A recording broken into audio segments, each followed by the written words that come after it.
RD coaching classes में आपका स्वागत है। आज हम कक्षा 11वीं के अर्धवार्षिक परीक्षा 2025-26 के रसायन शास्त्र पेपर की स्टडी करेंगे, तो आप लेक्चर के अंत तक मेरे साथ बने रहे। पहला प्रश्न है, सही विकल्प चुनकर लिखिए, जिसमें है एसआई मात्रक पूछा है कि निम्नलिखित में से एसआई मात्रक नहीं है। तो मीटर, कैंडेला, मोल और लीटर, इसमें से कौन सा नहीं होगा? लीटर नहीं होगा, क्योंकि मीटर मोल होता है और कैंडेला ये 7 मूल मात्रक में से ये भी मूल मात्रक होते हैं। फिर बात करते हैं हम कार्बन में न्यूट्रॉन की संख्या। तो आपको 13 में से 6 को माइनस करना, कितने आए? 7। तो ये आपके न्यूट्रॉनों की संख्या हो गई। नेक्स्ट क्वेश्चन है आपका, निम्नलिखित तत्वों में से किसका आयनन विभव सर्वाधिक होता है? तो जो सबसे ज़्यादा नेगेटिव होगा उसका आयनन विभव सबसे अधिक, यानी कि फ्लोरीन का आयनन विभव सबसे अधिक होता है। आहिनीय सिद्धांत अनुसार अम्ल वे पदार्थ होते हैं जो अम्ल में अपघटित होकर, जो जल में अपघटित होकर क्या देते हैं? तो हाइड्रोजन आयन देते हैं, H+ आयन देते हैं। C3H8 सूत्र उपयुक्त किसी कार्बनिक यौगिक का, C3H8 को बोलते हैं प्रोपेन। सूत्र युक्त किसी कार्बनिक यौगिक का आयुपेशी हेतु मूल शब्द होगा, तो क्या होगा? प्रोप होगा, क्योंकि 3 कार्बन के लिए हम क्या यूज करते हैं? प्रोप यूज करते हैं। मेथेन CH4 में CH बंद कोण का मान होता है, तो कितना होता है? 109 डिग्री 5 डैश होता है। अब हम बात करते हैं क्वेश्चन नंबर सेकेंड की, रिक्त स्थान पूर्ति हुई है। इलेक्ट्रॉन का द्रव्यमान 9.1 × 10⁻31 किलोग्राम होता है। फिर मेंडलीव की आवर्त सारणी है ना, क्या क्वेश्चन है? मेंडलीव की आवर्त सारणी का संशोधन कर बनाई गई आधुनिक आवर्त सारणी का मूल आधार तो परमाणु संख्या है, क्योंकि मेंडलीव ने जो आवर्त सारणी दी थी उसको परमाणु भार के हिसाब से दिया था, यानी कि परमाणु भार उसके आवर्ती फलन होते हैं, और उसमें परमाणु संख्या, और परमाणु संख्या किसने दी थी? मोजले ने। C2H4 अणु में एक द्विआबंध होता है, सही है ना, सिंगल सिंगल बॉन्ड होता है। आंतरिक ऊर्जा में परिवर्तन जो कि दोनों प्रकार से अर्थात किए गए कार्य एवं ऊष्मा स्थानांतरण द्वारा होता है का व्यंजक डेल्यू बराबर Q - W है। CH++C CH++CH3 में 6 सिग्मा बंध होते हैं। कैसे? देखो यहाँ पे 1 2 3 4 5, ठीक है। तो आपको खाली इनके बीच में भी सिग्मा बंध के निकालना है। ऐसे हाइड्रोकार्बन जिसमें 2 निकटवर्ती कार्बन परमाणु में 2 हेलोजन परमाणु उपस्थित हो उन्हें विसिनल डाइहैलाइड कहते हैं, यानी कि डबल बॉन्ड होना चाहिए, तो इसे क्या बोलेंगे? विसिनल डाइहैलाइड। नेक्स्ट क्वेश्चन है, सत्य असत्य लिखिए। तो क्वेश्चन है, डिग्री फ़ारेनहाइट से डिग्री सेल्सियस में परिवर्तन का सही सूत्र क्या है? तो F = m/9 डिग्री सेल्सियस + 32। तो ये आपको अगर फ़ारेनहाइट को डिग्री सेल्सियस में बदलना है या डिग्री सेल्सियस को फ़ारेनहाइट में बदलना है तो आप ये फॉर्मूला यूज़ कर सकते हैं। फिर आता है सन 1932 में चैडविक ने बेरिलियम की पतली शीट पर अल्फा कणों के प्रहार से न्यूट्रॉन की खोज की।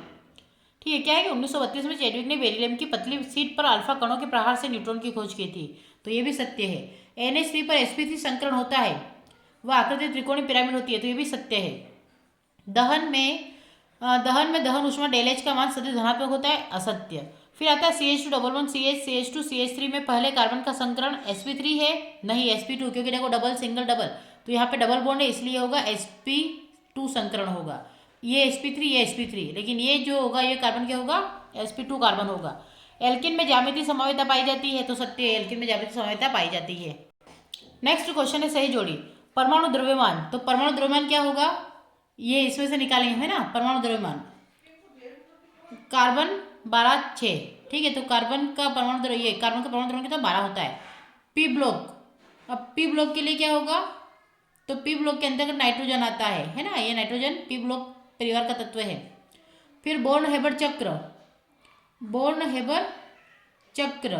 तो बोर्न-हेबर चक्र NaCl की जालक ऊर्जा होती है।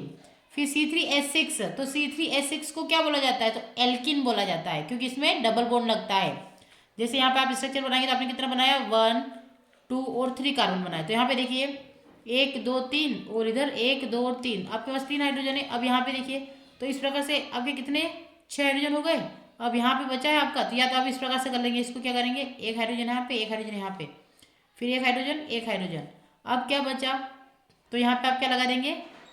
देखो आप कितने हो गए? 1 2 3, तो यहाँ पे भी आप एक हाइड्रोजन लगा देंगे। अब यहाँ पे 1 2 3 4 5 और इसके एक इसके साथ में, तो कितना हो गया यहाँ पे? तो ये डबल बॉन्ड लग गया, तो 1 2 3 4 5 6, तो देखो अब यहाँ पे 3 कार्बन, 1 2 3 और 1 2 3 4 5 6 हाइड्रोजन, तो डबल बॉन्ड बन गया आपका। तो देखो इसकी 4 वैलेंसी, इसकी 4 वैलेंसी और इसकी भी 4 वैलेंसी, तो इसे बोलेंगे हम, क्या बोलेंगे?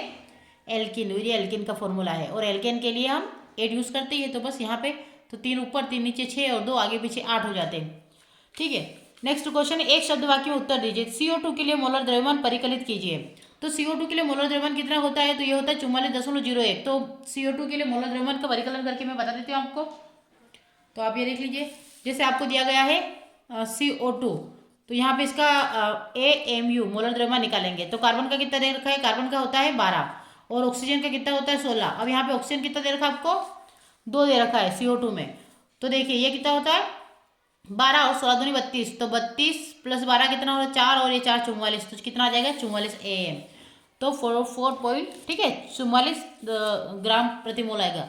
फिर डी ब्रोगली समीकरण, तो डेल बाई एच बाई या फिर lambda is equal to H by M V. Next आता है HF HCl HBr और HI, यानी कि hydrofluoride, hydrogen chloride, hydrogen bromide और hydrogen iodide. Hydrogen fluoride, hydrogen chloride, hydrogen bromide और हाइड्रोजन आयोडाइड को अम्ल सामर्थ्य के बढ़ते क्रम में व्यवस्थित कीजिए। तो अम्ल सामर्थ्य के बढ़ते क्रम में सबसे पहले आपका HF आएगा, यानी कि HF एसिडिटी कम प्रदर्शित करता है, तो HF, उसके बाद फिर Cl आएगा, फिर उससे ज़्यादा होगा HBr का, फिर आएगा HI का। मेथिल कार्बोनिनाइन की आकृति होगी, तो मेथिल कार्बोनिनाइन की आकृति नेगेटिव। कैल्शियम कार्बाइड की जल से क्रिया के लिए रासायनिक समीकरण दीजिए। तो कैल्शियम कार्बाइड से जल के लिए रिएक्शन के लिए यहाँ पे लिख लीजिए, क्या लिखेंगे आप, कैल्शियम C2 प्लस 2H2O। जब कैल्शियम कार्बाइड की रिएक्शन जल से होगी तो आपका C2H2 बनेगा प्लस कैल्शियम और यहाँ से OH निकल जाएगा, तो क्या बनेगा OH2, कैल्शियम हाइड्रोक्साइड बनेगा। अब हम बात करते हैं निम्न क्वेश्चन की। क्वेश्चन नंबर 6, निम्न में सार्थक अंक बताइए। तो यहाँ पे देखिए कितने सार्थक अंक है आपके पास, 2, और इसमें कितने सार्थक अंक है, 1 2 3 4 5 6, तो इतने 6 सार्थक अंक हो गए। इसमें देख लेते हैं वैज्ञानिक अंकन के लिए। तो यहाँ से देखिए, इसको अगर करेंगे तो यहाँ से 3 खसका तो 4.8 बनेगा। तो 4.8 इंटू 10⁻³ है ना, माइनस का 3 बनेगा क्योंकि पॉइंट लगा, अगर पॉइंट नहीं लगता तो प्लस का लग जाता। उसके बाद नेक्स्ट आएगा इधर, तो हम देखेंगे 2.34 इंटू 0, तो 2.3400, तो 10 की पावर क्या है 2.34 इंटू 10⁵, क्योंकि पॉइंट के इतना आगे 5 के आगे लगा है तो 10⁵ लग जाएगा। नेक्स्ट क्वेश्चन क्या होता है, एस ब्लॉक के तत्वों के 2 लक्षण और पी ब्लॉक के तत्वों के 2 लक्षण। तो ये मैं बता देती हूँ आपको। यहाँ बात करते हैं एस ब्लॉक के तत्वों के लक्षण। तो बाह्य कक्षक में एस ऑर्बिटल में इलेक्ट्रॉन, तो एस ब्लॉक के सभी तत्वों की बाहरी तत्व है ना, एस ब्लॉक के सभी तत्वों के बाहरी तत्व में 1 या 2 इलेक्ट्रॉन होते हैं जो एस ऑर्बिटल में स्थित रहते हैं। दूसरा अत्यधिक सक्रिय है, यानी कि अगर इसकी बात करें तो ये अत्यधिक सक्रिय होता है ना। क्या बोला कि अत्यधिक सक्रिय एस ब्लॉक तत्व जैसे क्षार धातु और क्षारीय मृदा धातु बहुत प्रतिक्रियाशील होते हैं, इसलिए प्रकृति में अक्सर संयोजित रूप से पाए जाते हैं। तो ये 2 इसके कैरेक्टर है, आप ले देख लीजिएगा। नेक्स्ट की बात करते हैं पी ब्लॉक, इसके अथवा वाला। यहाँ पे मैंने पी ब्लॉक के तत्वों के 2 लक्षण बताए। तो इसके अथवा वाला, बाहरी कक्षक में पी ऑर्बिटल में इलेक्ट्रॉन होते हैं, और इसका है पी तत्वों के बाहरी आवरण में पी ऑर्बिटल में 1 से 6 इलेक्ट्रॉन पाए जाते हैं। अगर बात करें तो धातु, अधातु और उपधातु तीनों प्रकार के तत्व शामिल होते हैं। ठीक है, धातु तीनों प्रकार के तत्व शामिल होते हैं। पी ब्लॉक में धातुएं, अधातु और उपधातु तीनों मिलते हैं। इस कारण इस ब्लॉक के तत्वों में गुणों की बहुत विविधता पाई जाती है, क्योंकि 3 प्रकार यानी धातु और उपधातु तो तीनों प्रकार के पाए जाते हैं, इसलिए इसमें विविधता देखने को मिलती है। ये आपके हो गए पी ब्लॉक के लक्षण। अब क्वेश्चन नंबर 8 की बात करते हैं। परमाणु क्रमांक 11 और 18 का इलेक्ट्रॉनिक विन्यास लिखिए। तो देखो यहाँ पे सोडियम है, सोडियम 11 नंबर पे आता है, तो 1s2 2s2 2p6 10 और 1 11 3s। 18 की बात करें तो AR 18 यानी कि 1s2 2s2 2p6, तो ये 10 और 3s2 12 और 3p6, तो ये 18 हो गए। क्लियर, इस टाइप से आप इलेक्ट्रॉनिक विन्यास लिख दिया। फिर पूछा है आपसे परमाणु क्रमांक 9 15 7 एवं 25 के तत्वों का नाम और प्रतीक लिखिए। तो 9 15 7 25, तो हम लाइन से ही चलेंगे। सबसे पहले हम लिखेंगे किसका, 9 का। 9 पे क्या आता है आपका फ्लोरीन, तो फ्लोरीन का क्या पूछा है नाम और प्रतीक, तो इसका नाम लिखेंगे आप फ्लोरीन और इसका प्रतीक क्या लिखेंगे F। दूसरा पूछा है आपका 15, तो 15 पे आता पी, तो इसको बोलते हैं फास्फोरस। क्या बोलेंगे, फास्फोरस। फिर आता है आपका 7 पे आता है आपका नाइट्रोजन। क्या आता है, तो प्रतीक N और नाम है इसका नाइट्रोजन। फिर 25 पे आता है आपका क्या आता है Mn, मैग्नीज है ना, कैपिटल M, मैग्नीज आता है, तो इसका संकेत क्या होगा Mn। ये हो गया आपका क्वेश्चन नंबर। अब हम करते हैं विलगित निकाय की परिभाषा लिखिए। अब बात करते हैं क्वेश्चन नंबर 9 की, है ना। आपका क्वेश्चन नंबर 9 क्या बोल रहा है, विलगित निकाय की परिभाषा लिखिए। तो वे पदार्थ जो किसी विलायक में घुलकर विलयन बनाता है उसे विलगित निकाय कहते हैं। यह सामान्य मात्रा में कम होता है और विलायक में पूरी तरह मिल जाता है। ठीक है, तो वे पदार्थ जो किसी विलायक में घुलकर विलयन बनाता है उसे विलगित निकाय कहते हैं। यह सामान्य मात्रा में कम होता है और विलायक में पूरी तरह मिल जाता है। अगर उदाहरण की बात करें तो शक्कर प्लस पानी, इसमें शक्कर क्या है, विलगित निकाय, और पानी क्या है, विलायक। तो ये आपका विलगित निकाय की परिभाषा आ जाएगी। अब बात करते हैं गलन की एंथैल्पी। अब बात करते हैं क्वेश्चन नंबर 9 के अथवा की, गलन की एंथैल्पी की परिभाषा दीजिए। तो हम इसको भी एक बार देख लेते हैं। तो आपका क्वेश्चन है गलन की एंथैल्पी क्या क्या है, उदाहरण से लिखे। तो गलन की एंथैल्पी, एक मोल ठोस को उसके गलनांक तथा वायुमंडलीय दाब पर एक मोल द्रव में परिवर्तित करने पर होने वाले एंथैल्पी परिवर्तन को ठोस की गलन उष्मा या गलन की एंथैल्पी कहते हैं। अगर उदाहरण की बात करें तो बर्फ के गलनांक एक मोल बर्फ को एक मोल जल में परिवर्तित करने के लिए 6.01 किलो जूल ऊर्जा लगती है। H2OS और H2O लिक्विड यानी कि सॉलिड से लिक्विड में परिवर्तित होने के लिए ΔH प्लस 6.01 किलो जूल ऊर्जा लगती है। अतः 273 केल्विन पर बर्फ की गलन एंथैल्पी 6.01 किलो जूल होती है। अब बात करते हैं हम नेक्स्ट क्वेश्चन की। अगला क्वेश्चन है, निम्नलिखित में लुईस अम्ल एवं लुईस क्षार लिखिए। सबसे पहले हम बात करते हैं लुईस अम्ल की। तो इसमें हमें BF3NH3 सब दे रखा है। तो सबसे पहले BF3 दे रखा है, तो इसमें बोरोन के पास इलेक्ट्रॉन युग्म की कमी होती है, इसलिए यह इलेक्ट्रॉन युग्म स्वीकार करता है, इसलिए क्या कहलाता है, यानी कि इलेक्ट्रॉन युग्म स्वीकार करने वाला लुईस अम्ल कहलाता है। तो BF3 जो होता है इलेक्ट्रॉन युग्म स्वीकार करता है, इसलिए क्या होगा, लुईस अम्ल। सेकेंड दे रखा है हमें CO3 2+ या CO2+, जैसा आपने लिखा है। तो वास्तविक अर्थ CO3 2- हो सकता है। ठीक है, तो इसके लिए अगर बात करें तो आपका जो है ये क्या होगा, लुईस क्षार होगा। और CO2+ कार्बोनिल केटायन इलेक्ट्रॉन युग्म स्वीकार करता है, इसलिए लुईस अम्ल होगा। फिर बात करते हैं हम लुईस क्षार की। NH3 नाइट्रोजन पर एक मुक्त इलेक्ट्रॉन युग्म होता है जो दान कर सकता है, इसलिए लुईस क्षार होगा। और OH की बात करें तो इसमें ऑक्सीजन पर इलेक्ट्रॉन युग्म होते हैं, इसलिए यह इलेक्ट्रॉन युग्म दान करता है, इसलिए लुईस क्षार। यानी कि जो इलेक्ट्रॉन युग्म दान करते हैं वो लुईस क्षार कहलाएंगे और जो ग्रहण करते हैं वो लुईस अम्ल कहलाएंगे। ठीक है, यानी कि ग्रहण करेगा वो लुईस अम्ल और जो दान करेगा वो लुईस क्षार कहलाएगा। अब हम बात करते हैं क्वेश्चन नंबर 10 के अथवा के रासायनिक समीकरण A+B साम्य C+D के लिए साम्य समीकरण द्वारा साम्य स्थिरांक का व्यंजक ज्ञात कीजिए। तो एक बार इसको भी देख लेते हैं कि इसमें व्यंजक क्या बनेगा।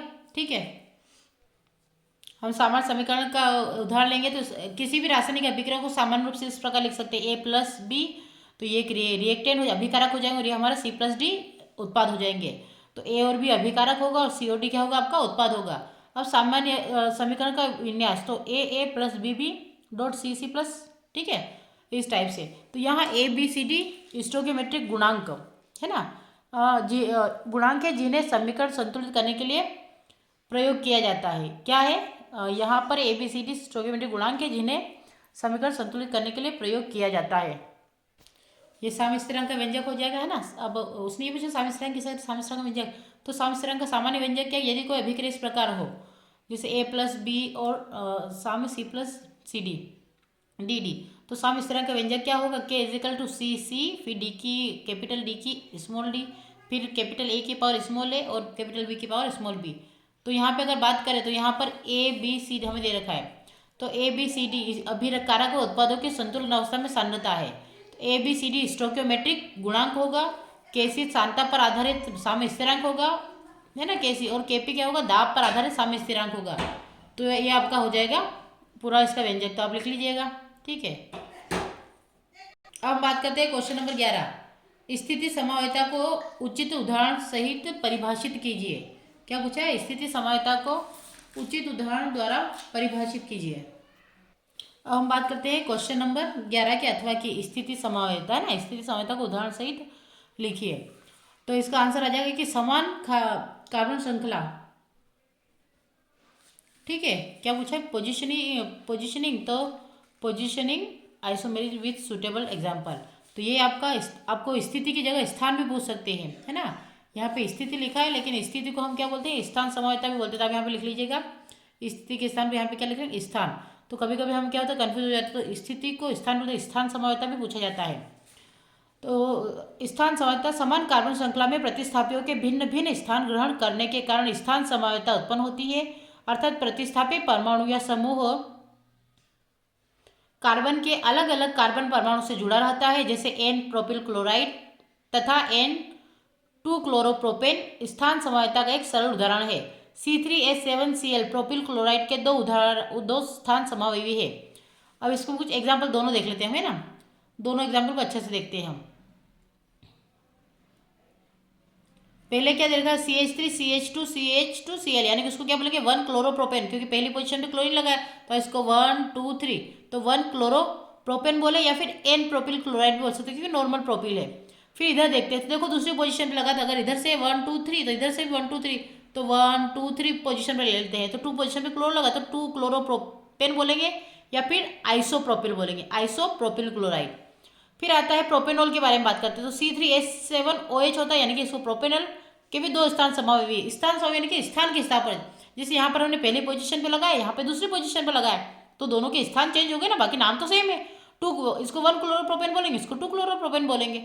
वैसे अगर इधर बात करें तो C3H7OH, अब OH को पहली पोजीशन दूसरी पोजीशन पे लगा देखेंगे, आपको यहाँ पे पहली पोजीशन पे लगा, जैसे 1 2 3, इधर लगा 1 2 3, तो देखो यहाँ पे 2 पोजीशन पे लगा है तो 2 प्रोपेनॉल, इधर 1 पोजीशन पे लगा है तो 1 प्रोपेनॉल। और अगर इसके आईपीसी नाम की बात करें तो N प्रोपिल अल्कोहल, इधर बोलेंगे आइसोप्रोपिल, यानी कि कोई भी श्रृंखला अगर साइड से मुड़ जाती है तो उसे आइसोप्रोपिल बोला जाता है। तो ये हो जाएगा 1 प्रोपेनॉल, ये हो जाएगा 2 प्रोपेनॉल, तो बस पोजीशन चेंज हो गया, बाकी है तो सेम टू सेम, क्योंकि प्रोपेनॉल यहाँ पे भी था, प्रोपेनॉल वहां पे भी है, खाली OH की पोजीशन चेंज हो गई, स्थान चेंज हो गई, इसलिए इसे बोलेंगे स्थान समावयविता। आगे समझ में। अब बात करते हैं हम प्रेरणिक प्रभाव। अब आपका नेक्स्ट क्वेश्चन है, प्रेरणिक प्रभाव को उचित उदाहरण सहित लिखिए, तो एक बार इसको भी देख लेते हैं, प्रेरणिक प्रभाव। अब हम बात करते हैं प्रेरणिक प्रभाव की, हमारे क्वेश्चन नंबर 11 के अथवा की। जब सहसंयोजी बंध दो भिन्न तत्वों के परमाणुओं के मध्य बनता है तो साझे के इलेक्ट्रॉन दोनों परमाणु या नाभिकों के मध्य में न रहकर अत्यधिक ऋण विद्युतीय तत्व की ओर विस्थापित हो जाता है, जिससे अधिक ऋण विद्युतीय समूह पर आंशिक ऋण आवेश तथा कम ऋण विद्युतीय समूह पर आंशिक धन आवेश आ जाता है। इस पर सिग्मा बंध के कहाँ पे ध्यान से रखना, आंशिक ऋण आवेश है ना, अधिक ऋण यानी जिसके पास ज्यादा ऋणात्मक ऋणायन होगा वहां पर आंशिक ऋण आवेश होगा, और जहां पे कम ऋणायन होगा वहां पे आंशिक धन आवेश आता है। इस पर सिग्मा बंध के इलेक्ट्रॉनों का अधिक ऋण विद्युतीय समूह की तरफ विस्थापन प्रेरणिक प्रभाव कहलाता है, यानी कि कम से अधिक की ओर जाना प्रेरणिक प्रभाव कहलाता है। परमाणु की श्रृंखला में ध्रुवीय सहसंयोजक बंध की उपस्थिति के कारण इलेक्ट्रॉन विस्थापन प्रक्रिया प्रेरणिक प्रभाव कहलाता है। प्रेरणिक प्रभाव को बीच में बाणाग्र युक्त यानी कि इस निशान से दर्शाया जाता है। अब प्रेरणिक प्रभाव की बात करें तो दो प्रकार से होता है, एक ऋणात्मक प्रेरणिक प्रभाव, दूसरा धनात्मक प्रेरणिक प्रभाव। वे परमाणु या समूह जो हाइड्रोजन की तुलना में अत्यधिक ऋण विद्युतीय होते हैं, इलेक्ट्रॉन आकर्षी या इलेक्ट्रॉन ग्राही समूह होते हैं। ठीक है, वे परमाणु समूह जो हाइड्रोजन की तुलना में अधिक ऋण विद्युतीय होते हैं, इलेक्ट्रॉन आकर्षी या इलेक्ट्रॉन ग्राही समूह होते हैं, इनका प्रेरणिक प्रभाव ऋणात्मक प्रेरणिक प्रभाव कहलाता है।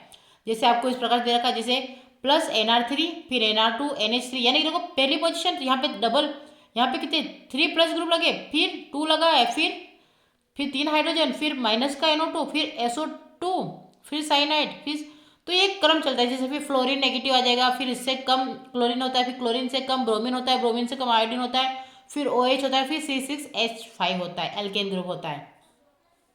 तो इस टाइप से ऋणात्मकता का घटता क्रम दिख रहा है। अगर आपको एग्जाम में भी इस टाइप से पूछे कि ऋणात्मकता का घटता क्रम बताए तो आपको इस प्रकार से याद रखना, आपको NR3 NR2 NH3 NO2 SO2R SCN COOH इस टाइप से फिर याद रखना कि fluorine chlorine bromine iodine OH और ऊपर से नीचे क्रम में घट रहा है। फिर आता है धनात्मक प्रेरणिक प्रभाव। ऐसे परमाणु जिनकी इलेक्ट्रॉन बंधुता हाइड्रोजन की तुलना में कम होती है, इलेक्ट्रॉन निर्मूर्छी कहलाता है, यह धनात्मक प्रेरणिक प्रभाव दर्शाता है। फिर ये पहले O नेगेटिव, फिर COO नेगेटिव, फिर CH3C यानी कि तृतीयक, फिर द्वितीयक, फिर प्राथमिक और फिर मिथाइल और फिर H। अगर अनुप्रयोग की बात करें तो वसी अम्लों की प्रबलता की तुलना अमीनों के शारीरिक गुण द्विध्रुव आगुण की उपस्थिति करवाती है। ठीक है, आई होप आपको अच्छे समझ में आ गया होगा। ये आपका क्वेश्चन नंबर 11 का अथवा था। अब हम आते थे 12वें क्वेश्चन। आपका क्वेश्चन नंबर 12 क्या बोल रहा है, वुर्ज अभिक्रिया को रासायनिक समीकरण सहित समझाइए। क्या क्वेश्चन पूछा गया है, वुर्ज अभिक्रिया को रासायनिक समीकरण सहित समझाइए। तो वुर्ज अभिक्रिया देख लेते हैं एक बार, वुर्ज अभिक्रिया क्या होती है। तो वुर्ज अभिक्रिया देखो, शुष्क ईथर की उपस्थिति में एल्की हैलाइड की अभिक्रिया सोडियम धातु के साथ कराने पर एल्केन बनता है। ये वुर्ज अभिक्रिया क्वेश्चन नंबर 12 क्या बोला गया है, शुष्क ईथर की उपस्थिति में एल्किल हैलाइड की अभिक्रिया सोडियम धातु के साथ कराने पर एल्केन बनता है। यह अभिक्रिया वुर्ज अभिक्रिया कहलाती है। अब हम बात करते हैं इसकी रिएक्शन की। इसकी रिएक्शन की बात करें तो जब आर एक्स की रिएक्शन मतलब दो आर एक्स ग्रुप की रिएक्शन इससे होगी तो यहाँ से देखो ये आपका ये वाला पूरा कंपाउंड बाहर निकल जाएगा, तो बचा क्या, ये इससे जुड़ जाएगा तो इसे आर आर बोलेंगे। एक आर डैश होता है तो आर आर डैश से जुड़ जाएगा तो 2NX यानी कि एल्केन बन जाएगा। अगर यहाँ पे हम आर की जगह CH3 ले लेते हैं, ठीक है, आर की जगह क्या ले लें CH3 और एक्स की जगह Cl ले लेते हैं, है ना। तो देखो यहाँ पे आर की जगह हमने क्या CH3 ले लिया, एक्स की जगह Cl ले लिया तो CH3Cl प्लस 2Na। तो देखो यहाँ से भी आपको ये कॉम्बिनेशन निकला है तो क्या निकला 2Na 2Cl यानी कि 2NaCl निकल गया तो CH3 से कॉम्बिनेशन हो गया तो एथेन बन गया। तो इसे और शुष्क ईथर की उपस्थिति में हो रहा है। बस इतना से आपको रिएक्शन करवानी थी। ये आपकी ऊर्जा अभिक्रिया है। नेक्स्ट प्रश्न है मार्कोनिक नियम को एक उदाहरण सहित लिखिए। क्या क्वेश्चन है, मार्कोनिक रिएक्शन को उदाहरण सहित लिखिए। तो आप मार्कोनिक रिएक्शन भी देख लीजिए कि मार्कोनिक रिएक्शन होती क्या है। वैसे तो मैंने आपको अच्छे से क्लियर कर रखी है, लेकिन फिर भी अगर कोई डाउट होता है तो हम एक बार उसको अच्छे से समझ लेते हैं। मार्कोनिक रिएक्शन को उदाहरण से समझाइए। तो ये आ जाएगी आपकी मार्कोनिक रिएक्शन।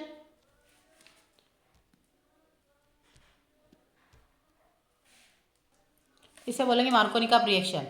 जब सममित हाइड्रोकार्बन पर असममित अभिकर्मक, क्या बोला गया है, जब सममित हाइड्रोकार्बन पर असममित अभिकर्मक का योग होता है तो आक्रमणकारी समूह एक भाग द्विबंध या त्रिबंध वाले कार्बन परमाणु पर तथा दूसरा भाग दूसरे कार्बन परमाणु पर जुड़ता है।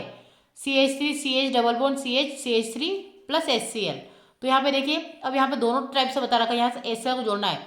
तो एक बार आप अब ये सममित यानी कि देखो ये 1 2 3 4 इधर से भी 1 2, तो ये दोनों तरफ से दो सेकेंड पोजीशन पे आएगा तो आप किधर भी लगा सकते हैं। तो इसलिए एक बार आप इधर लगा लेंगे, एक बार इधर लगा लेंगे और बनेगा क्या, क्लोरोब्यूटेन, ठीक है। वैसे ही लेकिन जब असममित एल्कीन पर असममित अभिकर्मक का योग होता है तो सामान्य अभिक्रिया मार्कोनिक नियम के अनुसार होती है। इस नियम के अनुसार युग्म बंध पर जुड़ने वाले आक्रमणकारी समूह का ऋणात्मक भाग, याद रखना कि नेगेटिव वाला जो भाग होगा है ना, नेगेटिव भाग द्विबंध से जुड़े उस कार्बन पर जुड़ता है जहां इस पर हाइड्रोजन की संख्या न्यूनतम, यानी कि नेगेटिव वाला भाग हमें क्या दिख रहा है, देखो अगर इसको यहाँ पे आपका HCl है, अब इसको अगर तोड़ते हैं तो H प्लस निकलेगा और Cl माइनस निकलेगा।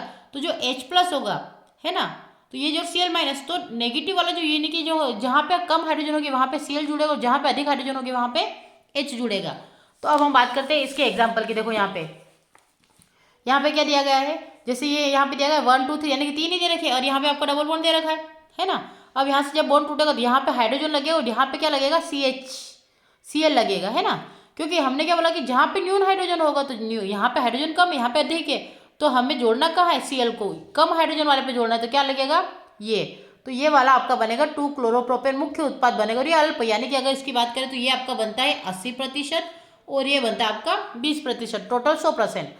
तो बस अब 80% वाला जो होगा ये स्ट्रोंग होगा और ये वाला थोड़ा सा वीक होगा, अल्प मात्रा में प्राप्त होगा। आई होप आपको अच्छे समझ में आ गया होगा। अब बात करते हैं नेक्स्ट क्वेश्चन, ठीक है। हाइड्रोजन व ऑक्सीजन के संयोग से दो यौगिक बनते हैं जब जल व हाइड्रोजन पेरोक्साइड जो एक रासायनिक संयोजन पर आधारित है। इस नियम को लिखिए और उपयुक्त उदाहरण से स्पष्ट कीजिए। ये आपको क्वेश्चन आपने पूरा आपको याद भी है और समझ में आया हुआ है, बस इस क्वेश्चन को थोड़ा सा घुमा के दिया है। ये क्वेश्चन आपका ध्यान से इस क्वेश्चन को सुनिएगा। हाइड्रोजन और ऑक्सीजन के संयोग से दो यौगिक बनते हैं, यानी कि आपका हाइड्रोजन है और एक ऑक्सीजन, इसके संयोग से दो यौगिक बनते हैं, यानी कि HO बनता है। अब जल व हाइड्रोजन पेरोक्साइड, ठीक है, आपका क्या बन रहा है, एक तो जल बन रहा है, दूसरा H2O2 हाइड्रोजन पेरोक्साइड बनता है जो एक रासायनिक संयोजन पर आधारित है। इस नियम को लिखिए व उपरोक्त उदाहरण दीजिए। तो देखो ये जो रासायनिक संयोजन बना रहा है ये किस टाइप का बना रहा है, गुणित अनुपात का नियम बना रहा है, और या गुणित अनुपात बोले या फिर स्थिर अनुपात का नियम बोले, ठीक है। क्योंकि और आपको ये अच्छे से याद भी है, बट आपने क्या है कि शायद क्वेश्चन इतनी लैंग्वेज को देखकर आप उलझ जाते हैं, तो मैं आपको इसका आंसर भी बता देती हूँ। तो ये आपका आंसर स्थिर अनुपात का नियम यहाँ से ना, तो स्थिर अनुपात के नियम को बता रहा है कि प्रत्येक रासायनिक यौगिक में चाहे वह कहीं से भी प्राप्त किया गया हो अथवा किसी भी विधि से बनाया गया हो, उसके अवयवी तत्व भार की दृष्टि से सदैव एक निश्चित अनुपात में होते हैं, ठीक है। तो इसमें आप दोनों को ध्यान रख लीजिएगा, एक गुणित अनुपात के नियम को भी याद रख लीजिएगा और स्थिर अनुपात के नियम को भी याद रख लीजिएगा। तो उससे पहले मैं सबसे पहले गुणित अनुपात के नियम को बता देती हूँ कि जब दो या तत्व परस्पर संयोग करके दो या दो से अधिक यौगिक बनाते हैं तो एक तत्व के भिन्न भिन्न भार जो दूसरे तत्व के निश्चित भार से संयोग करते हैं सदैव सरल गुणित अनुपात में होते हैं। भाग CO में 12 भाग कार्बन और 16 भाग ऑक्सीजन तथा CO2 में 12 भाग कार्बन और 32 भाग ऑक्सीजन होते हैं। यहाँ पर कार्बन के निश्चित भार 12 भाग से संयुक्त होने पर ऑक्सीजन के विभिन्न भार क्रमशः 16 और 32 सरल अनुपात 1:2 में होते हैं। तो जैसे इस प्रकार से आपका ये फिक्स हो गया। या एक और की बात करते हैं हम। अब इसे आप 1 बाय 1 समझने का प्रयास करें। बाकी तो मैंने बता दिया कि ये गुणित अनुपात और स्थिर अनुपात के नियम से आया है। बाकी अगर आप लैंग्वेज में चाहे तो इसको भी नोट कर सकते हैं कि हाइड्रोजन और ऑक्सीजन आपस में संयोग करके दो यौगिक बनाते हैं। एक जल बनाता है, दूसरा हाइड्रोजन पर ऑक्साइड बनाता है, जो हमारा क्वेश्चन कह रहा है। अब उसके भाव को समझना। यह एक रासायनिक संयोजन अभिक्रिया पर आधारित नियम का उदाहरण है। यह नियम बहुगुणन अनुपात का नियम कहलाता है, यानी कि गुणित अनुपात का नियम या बहुगुणित अनुपात का नियम कहलाता है। अब बहुगुणित अनुपात का नियम होता है क्या? Law of multiple proportion. तो जब दो तत्व आपस में संयोग करके एक से अधिक यौगिक बनाते हैं तो एक तत्व के निश्चित द्रव्यमान के साथ दूसरे तत्व के द्रव्यमान का अनुपात छोटे पूर्णांकों में होता है। ठीक है, तो इसे बोलेंगे हम बहुगुणित अनुपात का नियम। अब हम इसका एग्जाम्पल देख लेते हैं। जब हाइड्रोजन और ऑक्सीजन संयोग होते हैं तो दो यौगिक बनते हैं। एक पहला जल बन रहा है, तो जल में कौन कौन होता है? तो एक हाइड्रोजन होता है, दूसरा ऑक्सीजन होता है। तो हाइड्रोजन के 2 अणु और ऑक्सीजन का 1 अणु, जिसमें अगर बात करें तो 2 hydrogen 2 gram hydrogen 16 gram oxygen. अनुपात की बात करें तो 2 अनुपात 16, अगर 2 एकम तो 2 8 16। क्लियर है? तो 1 अनुपात 8। उसके हाइड्रोजन पर की बात करें तो यहाँ पे भी देखिए H2O2 हाइड्रोजन ऑक्सीजन, तो 2 ग्राम हाइड्रोजन 32 ग्राम ऑक्सीजन के साथ में, तो 2 32 यानी कि 1 और 16 का अनुपात आ जाएगा। आई होप आपको क्लियर हो गया होगा। आप इतना ही कर लीजिएगा, बहुत है। और अगर इसकी तुलना के बाद जो आपका निष्कर्ष निकलता है कि एक ही हाइड्रोजन के द्रव्यमान 1 ग्राम के साथ ऑक्सीजन के द्रव्यमान जल में 8 ग्राम और परोक्साइड में 16 ग्राम, तो अनुपात 8:16 का अनुपात प्राप्त होता है।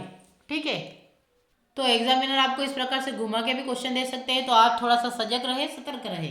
फिर नेक्स्ट क्वेश्चन है, ग्लूकोज का आणविक द्रव्यमान परिकलित कीजिए। 0.5 मोलर विलयन बनाने के लिए 250 मिलीलीटर विलयन में कितने ग्राम ग्लूकोज की आवश्यकता होती है? ग्लूकोज का आणविक द्रव्यमान परिकलित कीजिए। 0.5 मोलर विलयन बनाने के लिए 225 मिलीलीटर विलयन में कितने ग्राम ग्लूकोज की आवश्यकता होगी? तो आप इस क्वेश्चन को हम सोल्व करते हैं। सबसे पहले तो इस क्वेश्चन का आंसर यानी कि कौन सा था? क्वेश्चन नंबर 13 का और वाला, अथवा वाला। तो आप मेरे साथ 1 बाय 1 करते रहे। ठीक है, तो आपको अच्छे से समझ में भी आएगा। सबसे पहले क्या दिया गया है कि ग्लूकोज का आणविक द्रव्यमान परिकलित कीजिए। तो सबसे पहले हम ग्लूकोज का अणुभार निकालते हैं। तो आप क्या लिखेंगे? ग्लूकोज, मेरे साथ नोट करते जरूर जाए, है ना। ग्लूकोज तो क्या होगा? C6H12O6 का आणविक द्रव्यमान, क्योंकि सबसे पहले हमें आणविक द्रव्यमान ही निकालना है। आणविक द्रव्यमान तो कितना होता है? कार्बन, फिर होता है आपका हाइड्रोजन और फिर होता है ऑक्सीजन। देखो कार्बन हाइड्रोजन ऑक्सीजन, तो हमने ऐसे लाइन से लिख लीजिए ताकि आपको क्लियर रहे। तो आपका ये क्या हो गया? तत्व हो गया। अब परमाणु संख्या की बात करते हैं। परमाणु संख्या तो कार्बन की कितनी होती है? कार्बन की कितनी होती है ना। परमाणु द्रव्यमान की बात करें, सॉरी, परमाणु द्रव्यमान तो कितना होता है? 12। परमाणु द्रव्यमान कितना होता है? 12। हाइड्रोजन का होता है 1, ऑक्सीजन का होता है 16। अब इसमें बात करते हैं हम कुल द्रव्यमान। ठीक है, तो आपका कुल द्रव्यमान कितना होगा? तो देखो कार्बन कितने यहाँ पे 6, तो आपका कितना होगा? 6।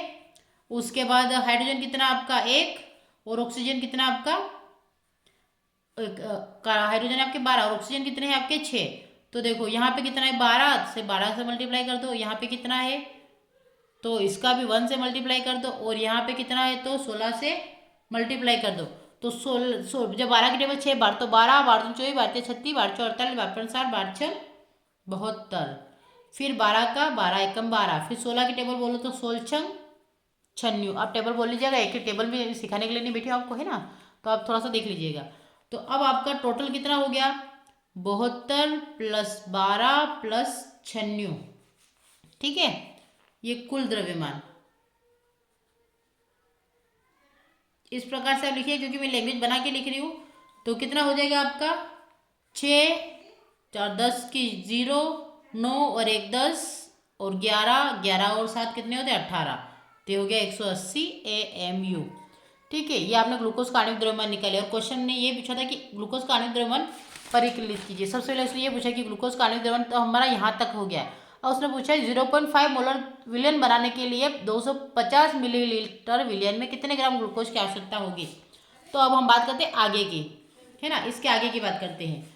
तो अब हमें क्या करना है, 0.5 मोलर विलियन, तो आप हेडिंग डाल लीजिएगा, विलियन बनाने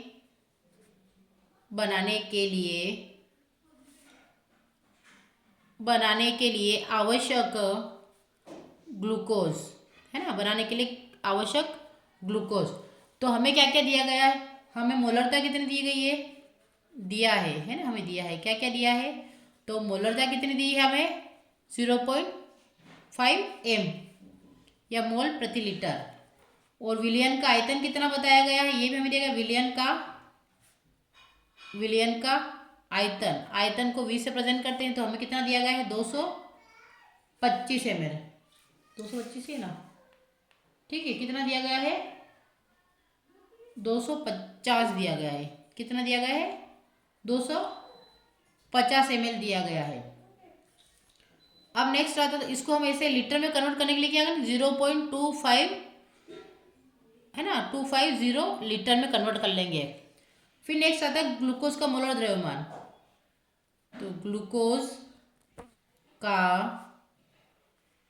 मोलर द्रव्यमान कितना हो जाएगा, मोलरिटी 180 ग्राम प्रति मोल, ठीक है। ये आपको ये सब सारा ये क्वेश्चन दिया गया और ये हमने निकाल लिया था, ठीक है। अब हम फॉर्मूला लगाते हैं, ग्लूकोज का द्रव्यमान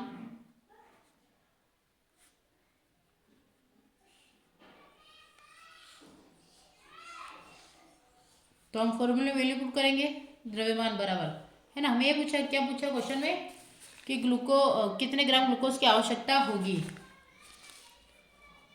तो mass is equal two moles multiply mm। तो आपको कितना मोल दिया गया है, तो आपको सबसे पहले मास देखेंगे, इसका मास कितना दिया गया है, तो उससे पहले हम मास निकालेंगे। तो आपको मोल की गणना करने के लिए क्या करना है, m इंटू वी, तो आपका m कितना दिया गया है, m आपको दिया गया 0.5 क्वेश्चन में दिया गया है, और ये कितना है तो 0.250, तो दोनों को मल्टीप्लाई कर लेते हैं, ये आप अलग से लिख लीजिएगा ना, ये मोल निकालने के लिए मैं बीच में भूल गई थी। तो आप इसका मल्टीप्लाई करेंगे तो कितना हो जाएगा, ठीक है, तो आप इन दोनों को मल्टीप्लाई करेंगे तो कितना आएगा 0.1250 मोल, ये आपका आ जाएगा। तो आप मल्टीप्लाई कीजिए, आपका मोल कितना निकला है 0.1250, ठीक है, और ये कितना निकला आपका mn कितना निकला है, तो अभी हमने लिखा mn कितना था 180, बस इन दोनों को गुणा करके आपका जो आएगा वो आंसर आ जाएगा। तो ये वाला तो 1250 का जब 80 से मल्टीप्लाई करेंगे तो 0 40 4 8 16 17 19 20 की 0 हासिल 2 8 9 10, फिर मल्टीप्लाई करेंगे तो 0521 0052 और ये आ जाएगा आपका, तो इसका क्या आंसर आ जाएगा 22 है ना 500, ठीक है, ये इसका आंसर आ जाएगा ml। क्लियर आपको, तो ये इसका आंसर आ जाएगा, ये आपका सॉल्यूशन है पूरा। आज के लेक्चर में हम बस यहीं तक करेंगे, इसके आगे क्योंकि लेक्चर लगभग 1 घंटे का हो जाएगा और इतना समय मेरे पास भी नहीं है और आपके पास भी नहीं, तो आप जब तक मैं आगे करवाती हूँ तब तक आप क्वेश्चन नंबर 13 तक फिनिश करके रखें, कंप्लीट करके रखें, नोट डाउन करके रखें। इसका लेक्चर मैं आपको कल प्रोवाइड करवाती हूँ, क्वेश्चन नंबर 13 14 15 16 17 18 और ये वाला है ना, तो इसका सेकेंड पार्ट आपको कल मिल जाएगा। तब तक आप पहले लेक्चर को अच्छे से कवर अप करके रखें, ठीक है, क्योंकि अभी अगर करवाऊंगी तो लेक्चर बहुत ज़्यादा लंबा हो जाएगा, तो आप तब तक इसको तो कंप्लीट करें। Thank you for watching.